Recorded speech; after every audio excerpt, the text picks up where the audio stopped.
Selamat datang ke Bantuan MY, saluran anda untuk info terkini bantuan rakyat Malaysia.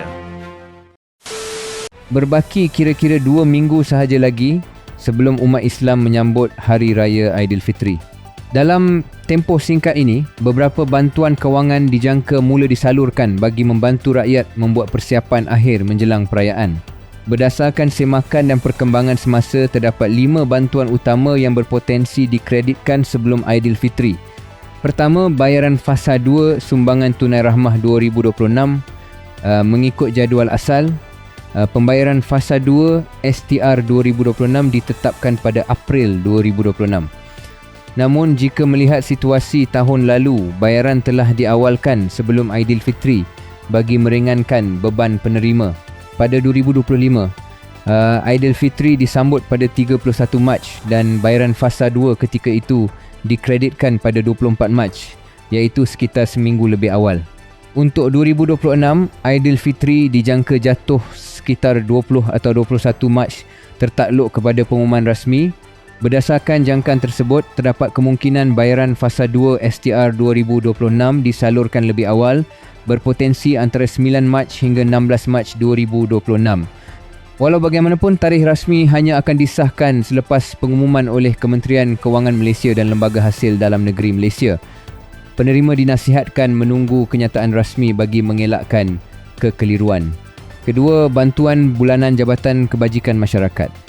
Bayaran bagi bulan Mac telah mula disalurkan ke institusi perbankan dan sebahagian penerima memaklumkan dana sudah dikreditkan ke akaun masing-masing.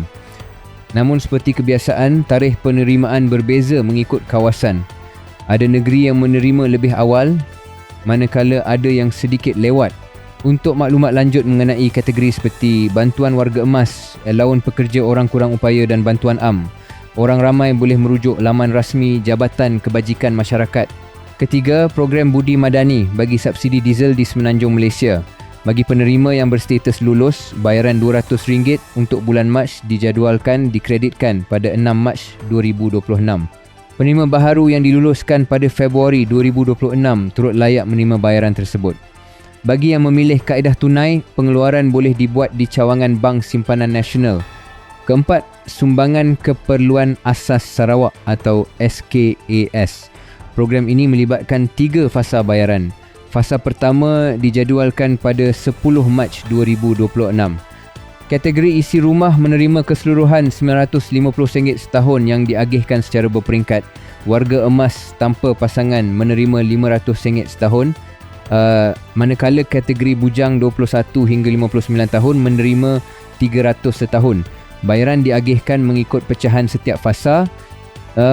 Sebagai tambahan, Kerajaan Negeri Sarawak menetapkan syarat penerima mestilah lulus STR 2026 Fasa 1 serta bermastautin dan bekerja di Sarawak bagi melayakkan diri menerima SKAS.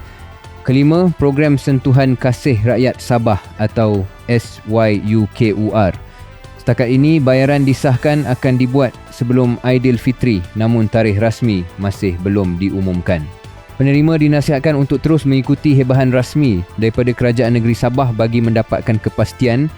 Kesimpulannya, tempoh 2 minggu menjelang Aidilfitri ini dijangka menjadi fasa penting penyaluran bantuan kepada rakyat. Pastikan anda menyemak status kelayakan dan hanya merujuk kepada sumber rasmi bagi mengelakkan maklumat tidak tepat. Jika anda penerima mana-mana bantuan ini, adakah persiapan raya anda sudah bermula? Kongsikan pandangan anda di ruangan komen dan teruskan mengikuti saluran ini untuk perkembangan terkini bantuan kerajaan.